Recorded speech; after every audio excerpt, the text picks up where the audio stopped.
야, 너 같은 남의 집 사람이 감히 우리 집 재산에 손댄다고? 남의 집 사람이요? 15년간 시어머니 똥오줌 치우고 병원 모시고 다닌 게 남 일이었나요? 돈 받고 한 일 아니야? 효도는 무슨 계산기 두드리면서. 그럼 친딸인 당신은 뭐 했습니까? 명절 때나 얼굴 비치면서 68세 순자 할머니의 병실 복도에 울려 퍼진 이 끔찍한 고함 소리들.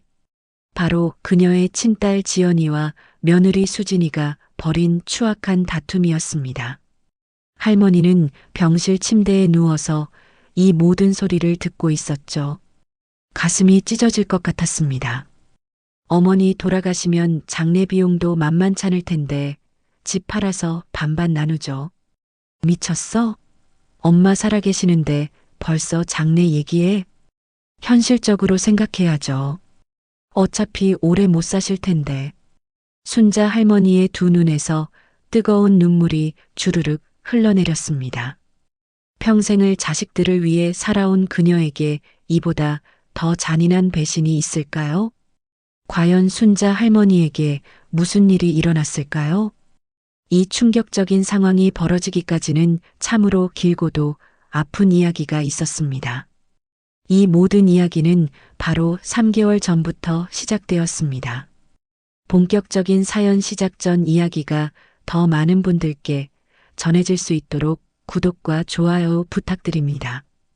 그리고 혹시 비슷한 경험이 있으시거나 마음에 와닿는 부분이 있으시면 댓글로 공감의 마음을 나눠주세요. 경상북도 작은 시골 마을 30평 남짓한 단독주택에서 순자 할머니는 홀로 살고 있었습니다. 남편을 하늘나라로 먼저 보낸 지 벌써 5년째. 평생을 악착같이 모아서 장만한 이 집 한 채가 그녀에게는 전부였죠.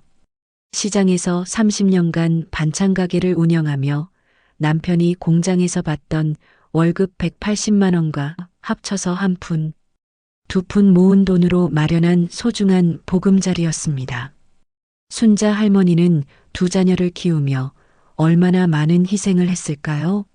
딸 지연이가 대학교 4년 등록금 2천만 원, 며느리 수진이와 아들의 결혼 예단과 신혼집 전세금 8천만 원까지. 자신은 낡은 옷 하나 제대로 사입지 못하면서도 자식들을 위해서는 아낌없이 내어주었던 어머니였습니다. 다행히 순자 할머니 곁에는 가족들이 있었습니다. 43세인 딸 지연이와 41세 며느리 수진이 모두 같은 동네에 살면서 할머니를 챙기고 있었죠. 겉보기엔 참 보기 좋은 가족이었습니다. 매주 일요일이면 온 가족이 할머니 집에 모여서 함께 식사를 하고 명절 때는 정성스럽게 차례상을 차렸으니까요. 며느리 수진이는 평소에 할머니에게 참 다정했습니다. 가끔씩 반찬을 만들어 가져다 주고 할머니가 아프면 병원까지 모시고 다녔죠. 딸 지연이도 마찬가지였습니다. 한 달에 몇 번씩은 할머니와 함께 시장에 가서 생필품도 사드리고 용돈도 드렸으니까요. 하지만 이 평온함 속에는 이미 작은 균열이 시작되고 있었습니다. 순자 할머니 자신도 모르는 사이에 말이죠. 그런데 지난 3월 어느 일요일 가족들이 모여 저녁을 먹다가 그만 돌이킬 수 없는 말들이 오가기 시작했습니다. 손자 민준이가 대학 진학을 앞두고 있다는 이야기에서 시작되었죠. 어머니, 민준이 대학 등록금이 정말 부담스러워요. 요즘 사립대 1년에 1천만 원은 기본이라고 하더라고요. 며느리 수진이 조심스럽게 꺼낸 이 말이 모든 불씨의 시작이었습니다.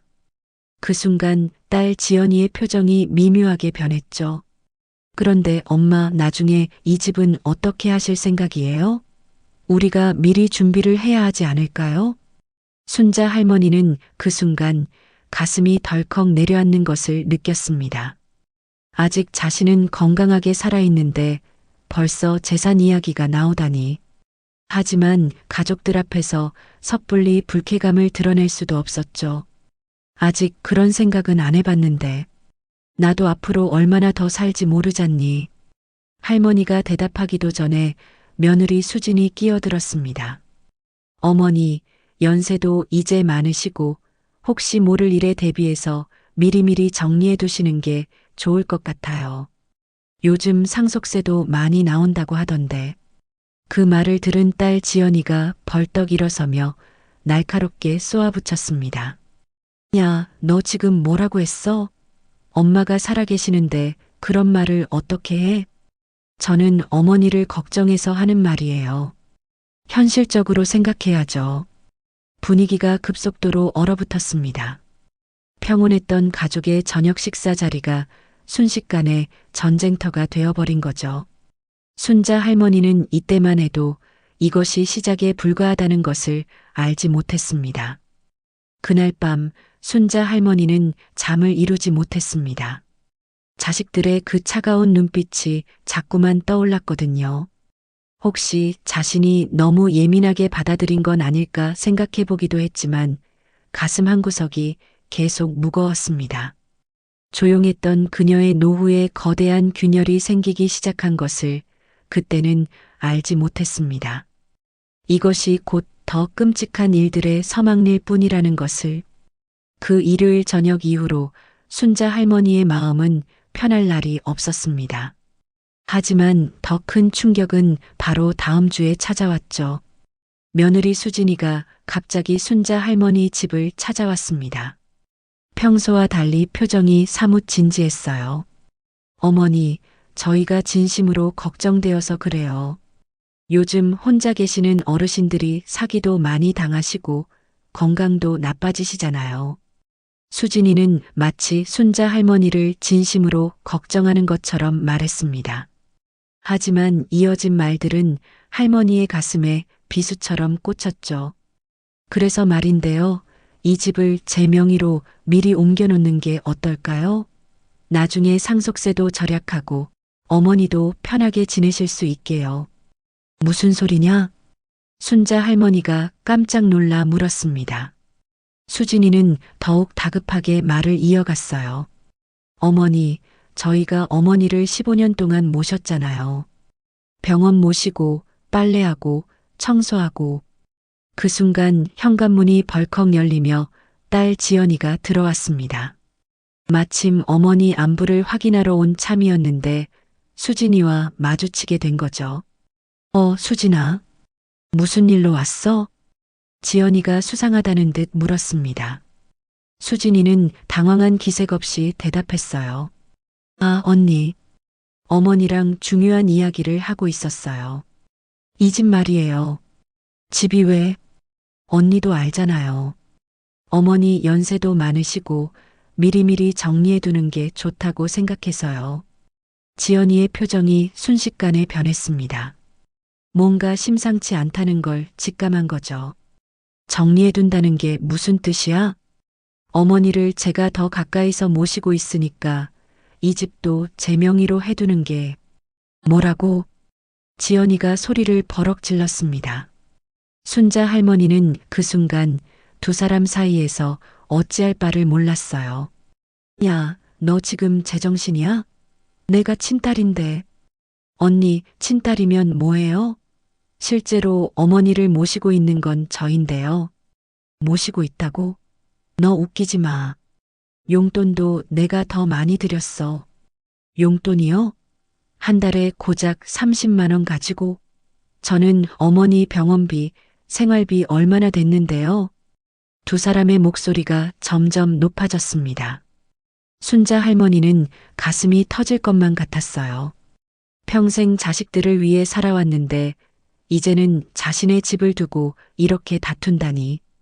어머니가 키워준 건 나야. 내가 뭘 안다고. 키워준 게 전부예요? 저는 15년간 매일매일 모셨다고요. 매일? 너 일주일에 한 번 오는 게 매일이야? 그럼 언니는 명절 때나 얼굴 비추는 게 효도예요? 순자 할머니는 더 이상 참을 수 없었습니다. 떨리는 목소리로 외쳤죠. 그만해. 둘 다 그만하라고. 하지만 두 사람은 멈출 기색이 없었습니다. 오히려 더 격렬해졌어요. 수진이가 차갑게 말했습니다. 어머니, 현실을 보세요. 언니는 어머니가 아프실 때 병원에 한 번이라도 와봤나요? 지연이도 질세라 맞받았어요. 아픈 것도 모르고 살았으니까 그렇지. 나는 매일 전화해서 안부 확인했어. 전화 한 통이 15년간의 봉양과 같나요? 봉양? 너 지금 봉양했다고 생각해? 그냥 계산적으로 한 거 아니야? 순자 할머니의 눈에서 눈물이 주르륵 흘러내렸습니다. 이런 추악한 다툼을 보고 있자니 온몸이 떨렸어요. 자신이 평생 사랑으로 키운 자식들이 이렇게까지 변할 수 있다니. 그때 수진이가 결정타를 날렸습니다. 어머니, 솔직히 말씀드릴게요. 저희가 진짜 필요해요. 민준이 대학 등록금도 그렇고 딸 하나 더 있잖아요. 언니는 자식도 없으면서 뭘 그렇게 욕심을 부려요? 지연이가 얼굴이 새하얗게 질리며 소리쳤습니다. 자식 없다고 차별하는 거야? 나도 엄마 딸이야. 그 순간 순자 할머니는 가슴 깊숙한 곳에서 뭔가 차가운 것이 올라오는 것을 느꼈습니다. 분노였을까요? 아니면 절망이었을까요? 자신을 둘러싸고 벌어지는 이 추악한 욕망의 다툼을 보면서 그녀는 깨달았습니다. 이것은 사랑이 아니었습니다. 그저 탐욕일 뿐이었죠. 그날 밤 순자 할머니는 홀로 앉아서 한참을 울었습니다. 하지만 그 눈물 속에는 슬픔뿐만 아니라 다른 감정도 섞여 있었어요. 과연 그것이 무엇이었을까요? 그날 밤의 충격적인 다툼 이후 순자 할머니는 며칠 동안 집 밖으로 나오지 못했습니다. 마음의 상처가 너무 깊었거든요. 하지만 세상은 그녀에게 더 큰 시련을 준비하고 있었습니다. 일주일 후 순자 할머니는 갑작스런 가슴 통증으로 응급실에 실려갔습니다. 스트레스성 협심증이었어요. 의사는 며칠간 입원 관찰이 필요하다고 했죠. 입원 첫날 밤 순자 할머니가 병실에서 잠들려고 하는데 복도에서 익숙한 목소리들이 들려왔습니다. 지연이와 수진이의 목소리였어요. 두 사람이 병실 문 앞에서 또다시 싸우고 있었던 거죠.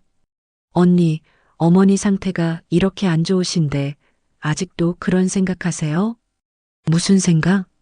집 말이에요. 어머니가 이 상태로 계속 가시면. 순자 할머니는 가슴이 덜컥 내려앉았습니다. 자신이 아픈 것도 모자라서 또 그 이야기를 하다니. 야, 너 미쳤어? 엄마가 병원에 누워 있는데 그런 말을 어떻게 해? 현실적으로 생각해야죠. 어머니 연세도 많으시고.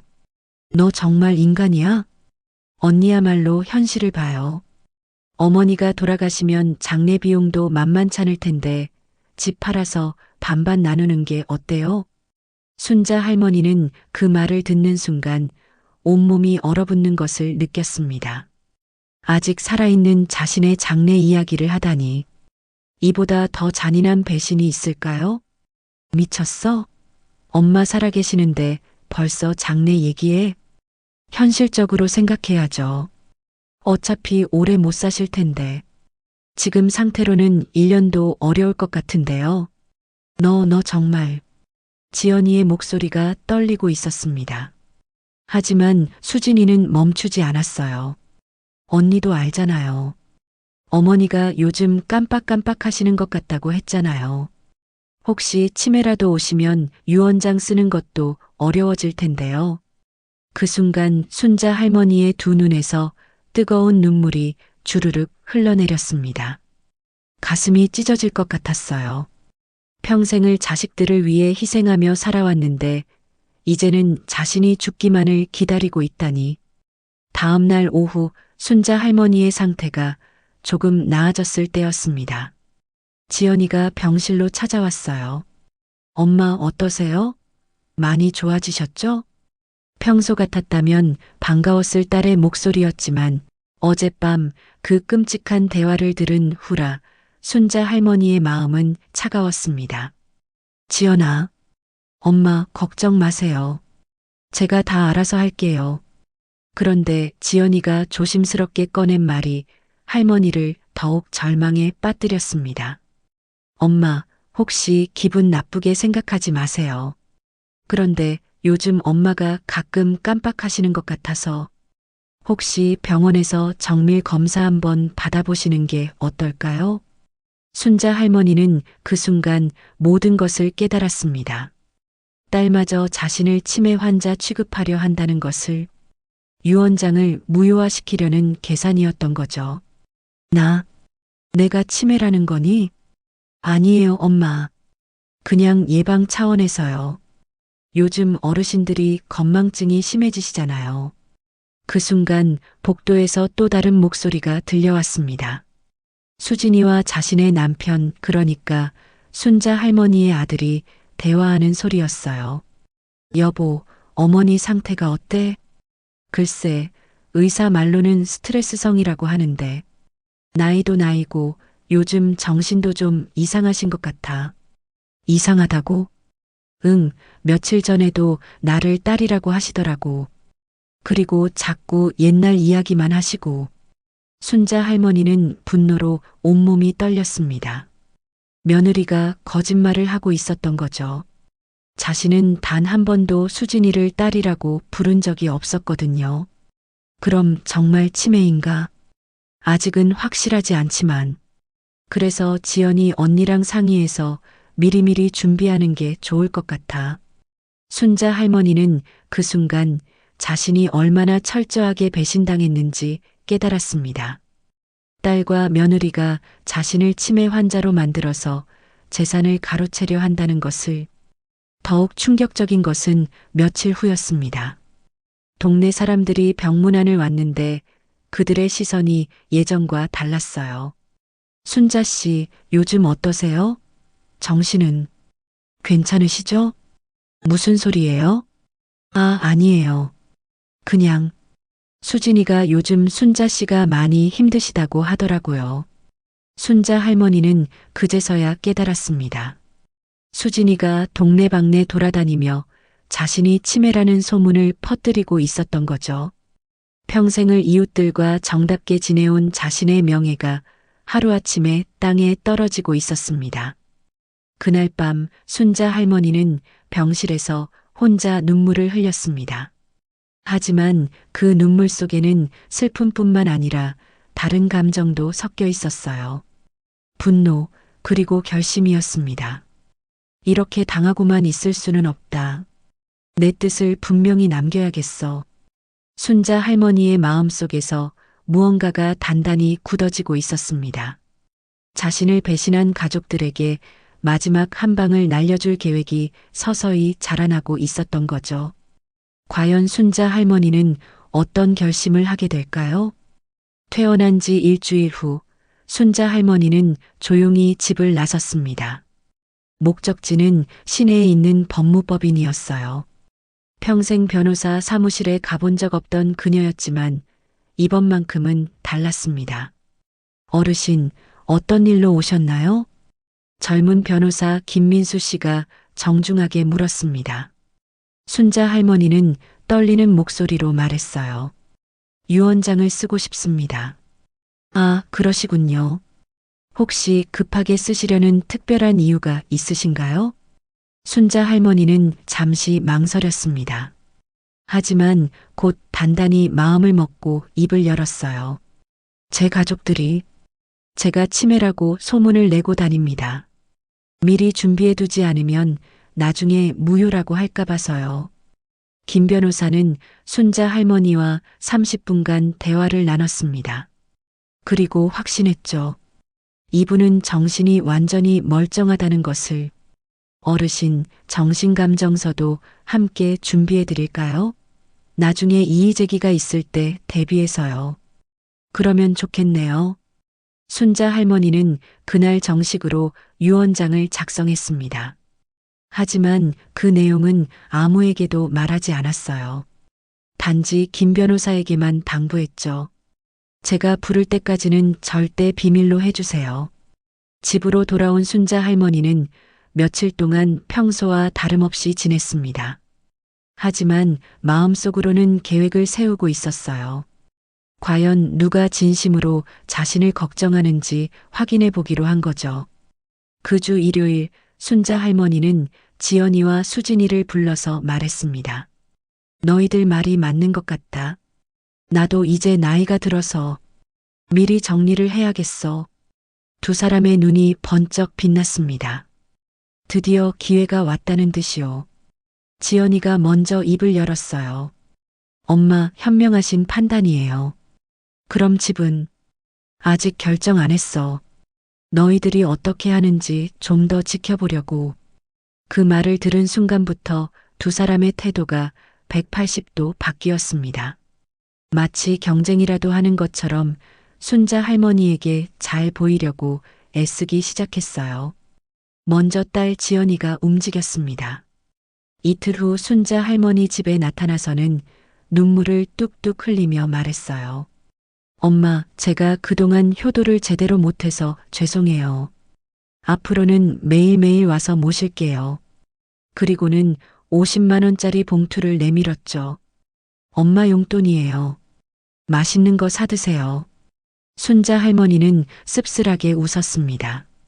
평소에는 한 달에 30만 원도 아까워하던 딸이 갑자기 50만 원을 주다니. 지연아, 고맙다. 하지만 너도 살기 힘들 텐데. 아니에요, 엄마. 엄마가 제일 소중하죠. 돈은 나중에 더 벌면 되는데 엄마는 하나밖에 없잖아요. 며칠 후에는 수진이가 찾아왔습니다. 손에는 비싼 한우 선물 세트를 들고 있었어요. 어머니, 이거 백화점에서 제일 비싼 걸로 골랐어요. 어머니 몸보신 하시라고요. 그리고는 더욱 노골적으로 어필했습니다. 어머니, 제가 15년간 정말 정성껏 모셨잖아요. 언니는 결혼하고 나서 뭐 해드린 게 있나요? 저는 어머니가 아프실 때마다 병원 모시고 다녔는데 순자 할머니는 이 모든 것을 조용히 지켜보고 있었습니다. 두 사람 모두 진심이 아니라는 걸 너무나 잘 알고 있었거든요. 더 가관인 것은 며칠 후였습니다. 지연이가 눈물을 글썽이며 찾아와서는 이런 말을 했어요. 엄마, 사실은 제가 빚이 좀 있어요. 5천만 원 정도. 이자가 너무 많이 나와서 힘들어요. 혹시 집을 담보로 대출 좀 받을 수 있을까요? 순자 할머니는 깜짝 놀랐습니다. 갑자기 5천만 원 빚 이야기라니. 지연아, 그런 큰 빚을 왜 지금까지 말 안 했니? 엄마 걱정시키고 싶지 않아서요. 하지만 이제 정말 한계예요. 그 다음 주에는 수진이가 더 큰 폭탄을 터뜨렸습니다. 어머니, 민준이가 의대에 합격했어요. 그런데 6년간 등록금이 1억 2천만 원이나 해요. 그리고 딸아이도 내년에 대학 가는데 순자 할머니는 이제 모든 것을 이해했습니다. 두 사람 모두 돈이 필요해서 자신에게 잘 보이려고 하는 거였어요. 진심 어린 효도가 아니라 계산된 투자였던 거죠. 하지만 더 놀라운 것은 따로 있었습니다. 며칠 후 우연히 들은 전화 통화에서 순자 할머니는 충격적인 사실을 알게 되었어요. 수진이가 누군가와 통화하는 소리였습니다. 응, 어머니가 이제 마음을 정한 것 같아. 조금만 더 참으면 돼. 어차피 연세도 많으시고 건강도 안 좋으시니까 오래 안 걸릴 거야. 순자 할머니는 온몸이 얼어붙었습니다. 며느리가 자신의 죽음을 기다리고 있다는 뜻이었거든요. 그날 밤 순자 할머니는 잠을 이루지 못했습니다. 자신이 키운 자식들이 이렇게까지 변할 수 있다니. 하지만 동시에 마음속에서는 다른 감정이 자라나고 있었어요. 분노였습니다. 그리고 복수심이었죠. 이제 진짜 너희들의 본 모습을 다 봤구나. 그럼 나도 준비를 해야겠어. 순자 할머니는 조용히 서랍에서 녹음기 하나를 꺼내 들었습니다. 이제부터는 모든 대화를 녹음하기로 한 거예요. 과연 순자 할머니의 계획은 무엇일까요? 그리고 지연이와 수진이는 자신들이 얼마나 큰 실수를 하고 있는지 알고 있을까요?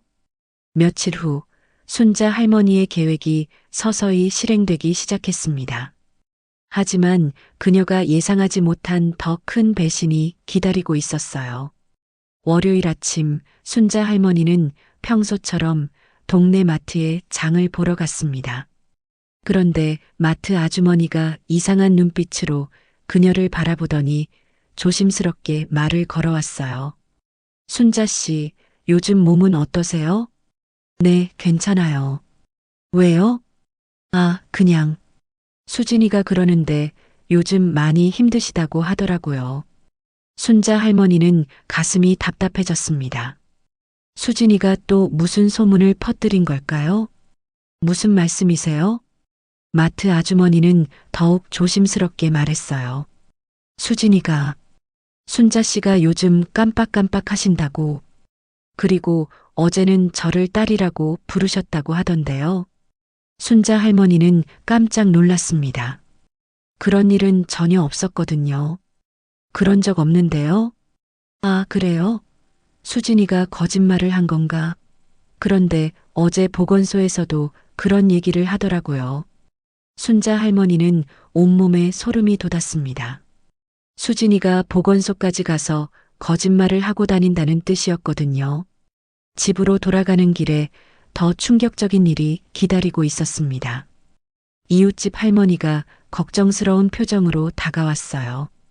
순자야, 괜찮니? 수진이가 그러는데 요즘 내가 이상하다고. 무슨 소리예요?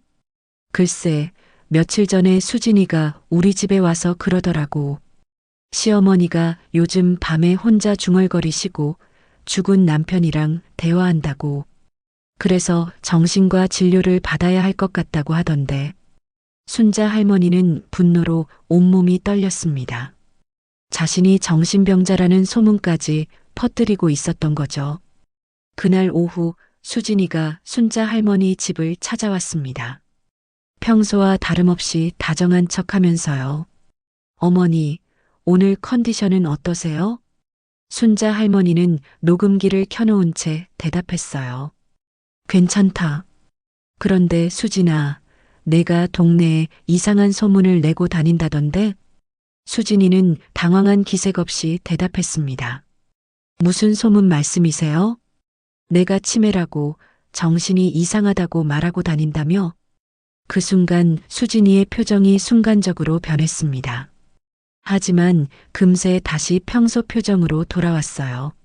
어머니, 누가 그런 말을 했나요? 저는 그런 말 한 적 없는데요. 혹시 어머니가 잘못 들으신 건 아니에요? 내가 잘못 들었다고?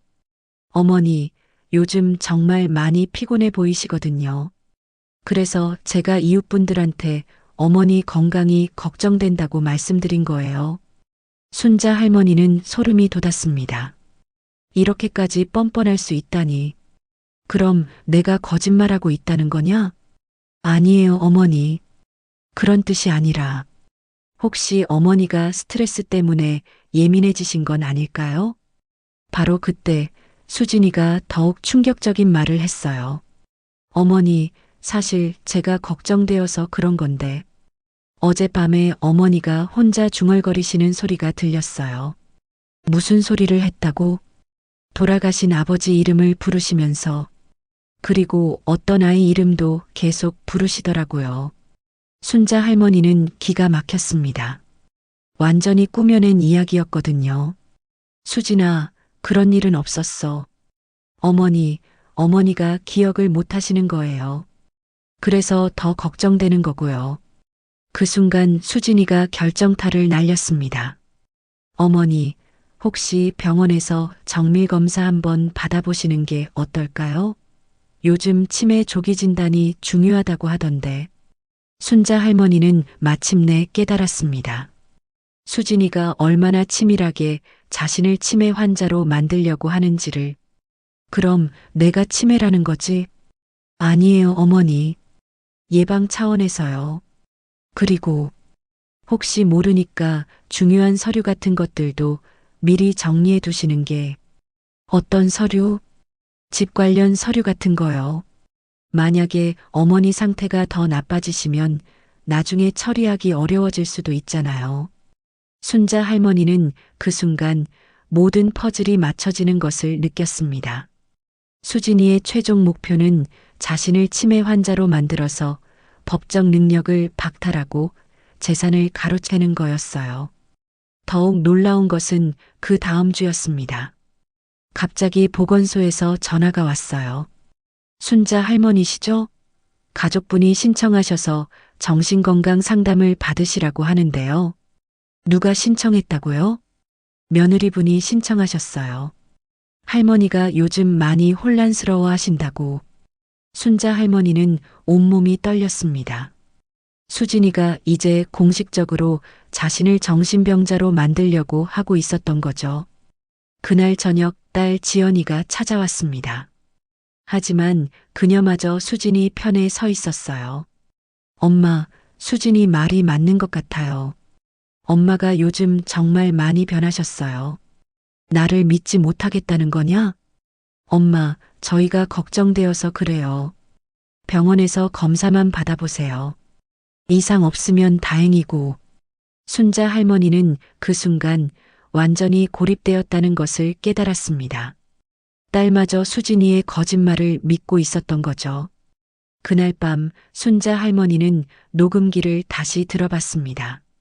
수진이의 뻔뻔한 거짓말들이 모두 녹음되어 있었어요. 하지만 과연 누가 자신의 말을 믿어줄까요? 이제 정말 마지막 카드를 써야겠구나. 순자 할머니는 조용히 변호사 김민수 씨에게 전화를 걸었습니다. 김 변호사님, 이제 준비를 시작해야 할 것 같아요. 과연 순자 할머니는 이 절망적인 상황에서 어떻게 반격할 수 있을까요? 김민수 변호사와의 통화 다음 날, 순자 할머니는 중대한 결정을 내렸습니다. 더 이상 수동적으로 당하고만 있을 수는 없었어요. 지연아, 수진아, 내일 저녁에 집으로 와라. 중요한 이야기가 있다. 순자 할머니가 두 사람에게 전화를 걸었을 때 그녀의 목소리는 평소와 달랐습니다. 단호하고 차가웠거든요.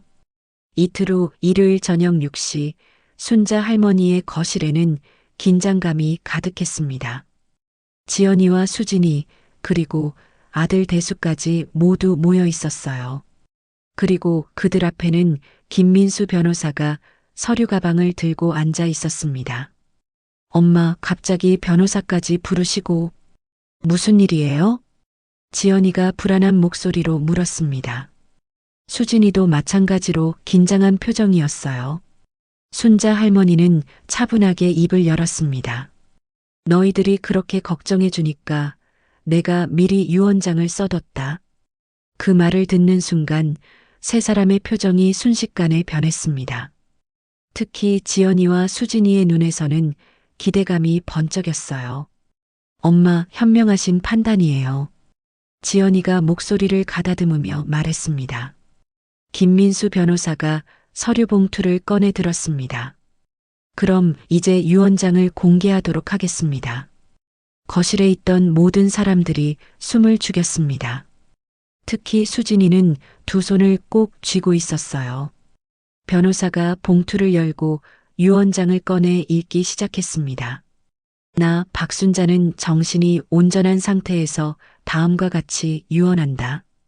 순자 할머니는 세 사람의 표정을 하나하나 살펴봤습니다. 모두 긴장한 채 변호사의 입만 바라보고 있었어요. 첫째, 경상북도 구미시 소재 단독주택과 대지는 그 순간이었습니다. 수진이가 몸을 앞으로 기울였어요. 딸 이지연에게 상속한다. 어머니, 수진이가 벌떡 일어서며 소리쳤습니다. 하지만 지연이는 안도의 한숨을 내쉬었어요. 엄마, 고마워요. 정말 고마워요. 그런데 순자 할머니의 표정은 여전히 차갑기만 했습니다. 수진이가 울먹이며 말했어요. 어머니, 저는 15년간 모셨는데. 수진아, 너도 나름대로 고생했지. 순자 할머니가 냉정하게 말했습니다. 하지만 유언장에는 그것만 적혀 있지 않다. 김민수 변호사가 다시 유언장을 들어 올렸습니다. 아직 끝이 아닙니다. 계속 읽어드리겠습니다. 수진이는 이미 포기한 듯한 표정이었지만 변호사는 계속해서 읽어나갔어요. 단 상속인 이지연은 다음 조건을 반드시 이행해야 한다. 지연이의 표정이 조금 굳어졌습니다. 조건이 뭐예요? 나의 장례를 정중하게 치르고 며느리 수진이에게 위로금 3천만 원을 지급할 것. 수진이가 깜짝 놀랐습니다. 집은 못 받았지만 3천만 원이라는 적지 않은 돈을 받게 된 거였거든요. 어머니, 정말 고맙습니다. 하지만 지연이는 불만스러운 표정이었어요. 엄마, 3천만 원은 너무 큰 것 같은데요. 집값의 상당 부분이잖아요. 순자 할머니가 차갑게 대답했습니다. 지연아, 수진이도 나름대로 고생했잖니. 그 정도는 해줘야지. 그때 변조사가 다시 입을 열었습니다. 그런데 여러분, 사실 유언장이 하나 더 있습니다. 모든 사람들이 깜짝 놀랐습니다. 뭐라고요? 순자 할머니께서 두 번째 유언장을 따로 작성하셨습니다. 그리고 이것을 나중에 공개하라고 하셨어요. 순자 할머니의 입꼬리에 미묘한 미소가 번졌습니다. 지연이가 당황해서 물었어요. 엄마, 그게 무슨 말이에요? 조금만 기다려라. 아직 끝나지 않았다. 김민수 변호사가 두 번째 봉투를 꺼내 들었습니다. 봉투 겉면에는 진짜 유언장이라고 적혀 있었어요. 이게 진짜라고요? 수진이가 떨리는 목소리로 물었습니다. 순자 할머니가 천천히 고개를 끄덕였습니다. 그래, 첫 번째 유언장은 너희들이 어떻게 반응하는지 보려고 만든 거였다. 세 사람의 얼굴이 하얗게 질렸습니다. 특히 지연이는 온몸이 떨리고 있었어요. 엄마, 그럼 집은 조급해하지 마라. 곧 알게 될 테니까. 김민수 변조사가 두 번째 유언장을 펼쳤습니다. 그 순간 거실의 공기가 얼어붙는 것 같았어요. 나 박순자는 정신이 온전한 상태에서 다음과 같이 유언한다. 변호사의 목소리가 거실에 울려 퍼졌습니다. 경상북도 구미시 소재 단독주택과 대지는 모든 사람들이 숨을 죽이고 있었습니다. 손자 이민준과 손녀 이서연에게 공동 상속한다. 뭐라고요? 지연이와 수진이가 동시에 소리쳤습니다. 단 아이들이 30세가 될 때까지는 김민수 변호사가 재산관리인으로서 모든 권리를 행사한다. 순자 할머니가 조용히 말했습니다. 그리고 아이들의 부모는 이 집에 대해 어떤 권리도 행사할 수 없다. 지연이가 벌떡 일어나며 소리쳤습니다. 엄마, 이게 무슨 소리예요? 저는 딸인데. 수진이도 마찬가지였어요. 어머니, 저희가 뭘 잘못했다고. 하지만 순자 할머니의 표정은 차갑기만 했습니다. 그리고 천천히 서랍에서 무언가를 꺼내 들었어요. 작은 녹음기였습니다. 너희들이 뭘 잘못했는지 모르겠다고? 순자 할머니가 녹음기를 테이블 위에 놓으며 말했습니다. 그럼 이것부터 들어보자. 과연 그 녹음기에는 무엇이 담겨 있을까요?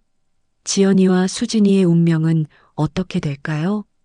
순자 할머니가 녹음기 재생 버튼을 누르는 순간 거실에 있던 모든 사람들의 얼굴이 창백해졌습니다. 먼저 흘러나온 것은 지연이와 수진이가 병원 복도에서 벌인 그 끔찍한 대화였어요. 어머니 돌아가시면 장례 비용도 만만찮을 텐데 집 팔아서 반반 나누죠. 미쳤어? 엄마 살아계시는데 벌써 장례 얘기해? 현실적으로 생각해야죠. 어차피 오래 못 사실 텐데. 지금 상태로는 1년도 어려울 것 같은데요. 녹음기에서 나오는 수진이의 목소리를 들으며 수진이는 온몸이 떨렸습니다. 어머니, 그게 아니라. 하지만 순자 할머니는 차갑게 손을 들어 그녀를 제지했습니다. 아직 끝나지 않았다. 이어서 나온 것은 수진이가 누군가와 나눈 전화 통화였어요. 응, 어머니가 이제 마음을 정한 것 같아. 조금만 더 참으면 돼. 어차피 연세도 많으시고 건강도 안 좋으시니까 오래 안 걸릴 거야. 수진이의 얼굴이 새하얗게 질렸습니다. 어머니, 저는 그런 뜻이 아니었어요. 그 다음에는 더욱 충격적인 내용이 이어졌습니다. 수진이가 동네 사람들에게 순자 할머니를 치매 환자로 몰아가는 거짓말들이었어요. 시어머니가 요즘 많이 이상해요. 어제는 저를 딸이라고 하시더라고요. 밤에 혼자 중얼거리시고 죽은 남편이랑 대화한다고. 아들 대수가 충격을 받아 물었습니다. 수진아, 이게 정말 내 목소리야? 수진이는 말을 잇지 못했습니다. 부인할 수도 없었거든요. 너무나 선명하게 녹음되어 있었으니까요. 이번에는 지연이의 차례였습니다. 녹음기에서는 그녀가 순자 할머니에게 했던 말들이 흘러나왔어요. 엄마, 사실은 제가 빚이 좀 있어요. 5천만 원 정도. 혹시 집을 담보로 대출 좀 받을 수 있을까요? 그리고 이어진 것은 지연이가 친구와 나눈 전화 통화였습니다. 응, 엄마가 이제 유언장 쓰겠다고 하더라. 집만 받으면 5천만 원 빚은 문제 없어. 어차피 엄마도 오래 못 사실 것 같고. 지연이가 벌떡 일어나며 소리쳤습니다. 엄마, 이건 도청이에요. 불법이라고요. 순자 할머니가 냉정하게 대답했습니다. 불법? 내 집에서 내가 녹음한 건데? 김민수 변호사가 차분하게 설명했습니다. 자신의 거주지에서 자신이 당사자인 대화를 녹음하는 것은 법적으로 문제가 없습니다. 녹음기는 계속해서 충격적인 내용들을 쏟아냈습니다. 특히 수진이가 보건소에 전화해서 순자 할머니를 정신병자로 신고하는 장면은 듣는 모든 사람을 경악시켰어요. 할머니가 요즘 망상 증세가 심해서요. 정신건강 상담을 받아야 할 것 같아요. 아들 대수가 아내를 향해 분노에 찬 목소리로 말했습니다. 수진아, 어떻게 이럴 수가 있어? 어머니에게 어떻게 이런 짓을. 수진이는 울음을 터뜨렸습니다. 여보, 저는 우리 가족을 위해서, 가족을 위해서? 어머니를 정신병자로 만드는 게 가족을 위한 거야? 지연이도 마찬가지로 당황했습니다. 엄마, 저는 정말 몰랐어요. 수진이가 그런 짓을 하는지. 하지만 순자 할머니는 딸도 용서하지 않았습니다. 지연아, 너도 나한테 거짓말했잖니. 5천만 원 빚이 어디 있어? 내가 친구한테 한 말 다 들었다. 녹음기에서 지연이의 목소리가 다시 흘러나왔습니다. 빚은 거짓말이고 그냥 미리 돈을 받아두려고 그런 거야. 엄마 집값이 3억은 될 텐데 미리미리 준비해야지. 지연이는 더 이상 변명할 말이 없었습니다. 순자 할머니가 녹음기를 끄고 천천히 일어섰습니다. 이게 너희들의 본 모습이다. 그녀의 목소리는 차갑고 단호했습니다. 나는 평생을 너희들을 위해 살았다. 지연이 대학 등록금 2천만 원, 수진아 너희 결혼할 때 예단과 신혼집 전세금 8천만 원. 내가 낡은 옷 하나 제대로 사입지 못하면서도 너희들 주려고 모든 걸 다 내어줬어. 순자 할머니의 눈에서 눈물이 흘렀습니다. 하지만 그 눈물은 슬픔이 아니라 분노의 눈물이었어요. 그런데 너희들은 나를 어떻게 대했니? 내가 아직 살아있는데 언제 죽을지 계산하고 치매라는 거짓말로 내 명예에 먹칠하고 심지어 정신병자로 만들려고까지 했잖아. 지연이가 무릎을 꿇으며 울부짖었습니다. 엄마, 잘못했어요. 정말 잘못했어요. 수진이도 마찬가지였습니다. 어머니, 용서해 주세요. 제가 정말 미쳤었어요. 하지만 순자 할머니는 단호했습니다. 이미 늦었다. 내 마음은 정해졌어. 그녀가 김민수 변호사를 바라보았습니다. 변호사님, 유언장 나머지 부분도 읽어주세요. 김민수 변호사가 계속해서 읽었습니다. 재산 관리 기간 동안 이지연과 조수진은 이 집에 출입할 수 없으며 손자, 손녀와의 면회도 재산관리인의 허가를 받아야 한다. 엄마. 그리고 마지막으로 나 박순자의 장례식에는 이지연과 조수진의 참석을 금한다. 거실에 정적이 흘렀습니다. 순자 할머니가 마지막으로 말했습니다. 내 집은 탐욕이 아닌 아이들의 미래가 되어야 한다. 너희 같은 욕심쟁이들 손에 맡길 수는 없어. 지연이와 수진이는 땅에 주저앉아 울고 있었습니다. 하지만 순자 할머니의 마음은 이미 돌이킬 수 없을 만큼 단단해져 있었어요. 이제 나가거라. 다시는 내 앞에 나타나지 마라. 과연 이것이 정말 끝일까요? 그날 이후로 지연이와 수진이는 정말로 순자 할머니 앞에 나타나지 않았습니다. 아들 대수는 아내 수진이와 크게 다툰 후 한동안 집에 들어가지 않았어요. 자신의 어머니에게 그런 끔찍한 짓을 한 아내를 용서할 수 없었거든요. 김민수 변호사가 모든 법적 절차를 마무리한 후 순자 할머니는 혼자 남게 되었습니다. 하지만 이상하게도 마음이 가벼웠어요. 오랫동안 가슴에 맺혀있던 응어리가 모두 풀린 것 같았거든요. 한 달 후 놀라운 일이 일어났습니다. 순자 할머니의 건강이 눈에 띄게 좋아지기 시작한 거예요. 스트레스성 협심증으로 고생했던 가슴 통증도 사라지고 식욕도 돌아왔습니다. 의사도 신기해할 정도였어요. 할머니, 스트레스가 많이 줄어드신 것 같네요. 이대로만 가시면 건강하게 오래 사실 수 있을 것 같습니다. 순자 할머니는 미소를 지었습니다. 그동안 얼마나 큰 스트레스 속에서 살았는지 이제야 깨달았거든요. 3개월이 지났을 때 더욱 기쁜 소식이 있었습니다. 손자 민준이와 손녀 서연이가 할머니를 찾아온 거예요. 아이들은 부모들에게서 어떤 말을 들었는지 처음에는 조심스러워했지만 할머니의 따뜻한 미소를 보고는 금세 마음을 열었습니다. 할머니, 저희가 집을 물려받는다고 들었어요. 민준이가 조심스럽게 말했습니다. 하지만 저희는 할머니가 건강하게 오래오래 사셨으면 좋겠어요. 서연이도 고개를 끄덕였어요. 맞아요, 할머니. 집보다 할머니가 더 소중해요. 순자 할머니의 눈에서 따뜻한 눈물이 흘렀습니다. 이제야 진짜 가족을 만난 것 같았어요. 고맙구나, 우리 손자, 손녀들아. 할머니가 이 집을 너희들에게 물려주는 이유를 알겠니? 네, 할머니. 이 집은 사랑으로 지어진 집이야. 할머니와 할아버지가 평생 사랑으로 모은 돈으로 마련한 집이지. 그러니 너희들도 이 집을 사랑으로 지켜나가야 한다.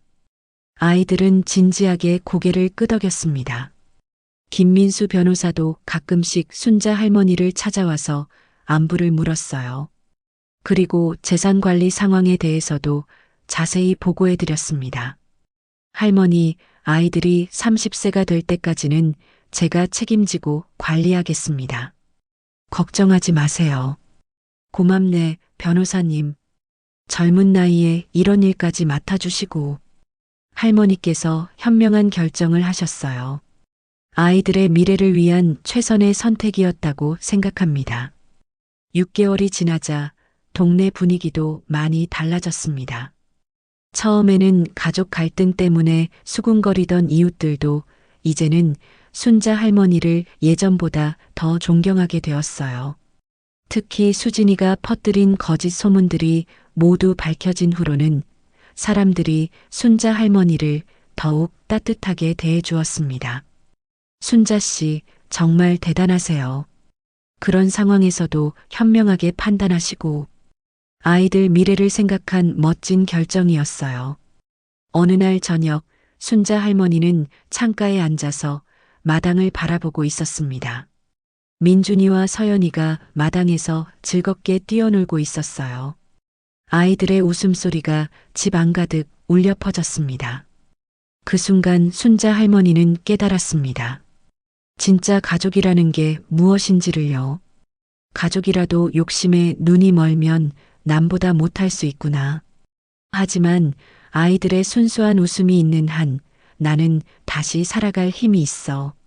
순자 할머니의 얼굴에 평온한 미소가 번졌습니다. 그 미소에는 모든 상처를 이겨낸 사람만이 가질 수 있는 깊은 지혜가 담겨 있었어요.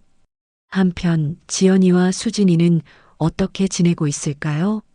그들은 각자의 길을 가게 되었습니다. 지연이는 어머니에게 용서를 구하려고 몇 번 시도했지만 순자 할머니는 끝내 만나주지 않았어요. 수진이는 남편 대수와 결국 이혼하게 되었습니다. 자신의 탐욕이 모든 것을 망쳐버린 거였죠.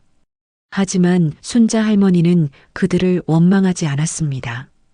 다만 안타까워할 뿐이었어요. 사람의 마음이 탐욕으로 변하면 가족도 원수가 될 수 있구나. 하지만 나는 더 이상 그런 마음으로 살지 않겠어. 어느 일요일 오후 순자 할머니는 손자, 손녀와 함께 옛날 사진을 보고 있었습니다. 할아버지가 살아계셨을 때 찍은 가족 사진들이었어요. 할머니, 할아버지는 어떤 분이셨어요? 서연이가 궁금해서 물었습니다. 할아버지는 참 좋은 분이셨단다. 가족을 정말 사랑하시고 욕심 없이 사셨지. 할머니도 할아버지 닮으셨네요. 민준이가 해맑게 웃으며 말했습니다. 순자 할머니는 그 순간 가슴 깊은 곳에서 따뜻함이 올라오는 것을 느꼈습니다. 이런 순간을 위해 그동안 모든 고통을 견뎌낸 것 같았어요. 해가 저물어가는 저녁, 순자 할머니는 현관 앞에 나와서 하늘을 바라봤습니다. 별이 하나둘 나타나기 시작했어요. 여러분도 가족이 있으신가요? 혹시 우리 가족과 비슷한 어려움을 겪고 계시는 분이 있다면 기억하세요. 진짜 사랑은 조건이 없습니다. 그리고 때로는 단호한 결정이 모든 것을 바꿀 수 있다는 것을요. 순자 할머니의 이야기는 이렇게 끝이 났습니다. 하지만 그녀의 지혜로운 선택이 주는 교훈은 오랫동안 남아있을 것입니다. 순자 할머니의 이야기가 여러분의 마음에 어떻게 다가왔을까요? 평생을 자식들을 위해 희생하며 살아온 순자 할머니가 마침내 찾은 진정한 행복. 그 용기 있는 결단이 정말 대단하지 않으셨나요? 혹시 여러분도 순자 할머니처럼 가족 때문에 힘드셨던 경험이 있으시다면 댓글로 할머니에게 응원의 메시지를 남겨주세요. 할머니, 잘하셨어요. 용기 있는 선택이었어요. 그 같은 따뜻한 말 한마디가 큰 힘이 될 거예요. 그리고 이런 의미 있는 이야기가 더 많은 분들에게 전해질 수 있도록 구독 버튼을 꼭 눌러주시고 좋아요도 잊지 마세요. 다음에도 여러분의 마음을 따뜻하게 만들어드릴 또 다른 이야기로 찾아뵙겠습니다. 오늘도 건강하시고 가족과 함께 행복한 시간 보내세요. 감사합니다.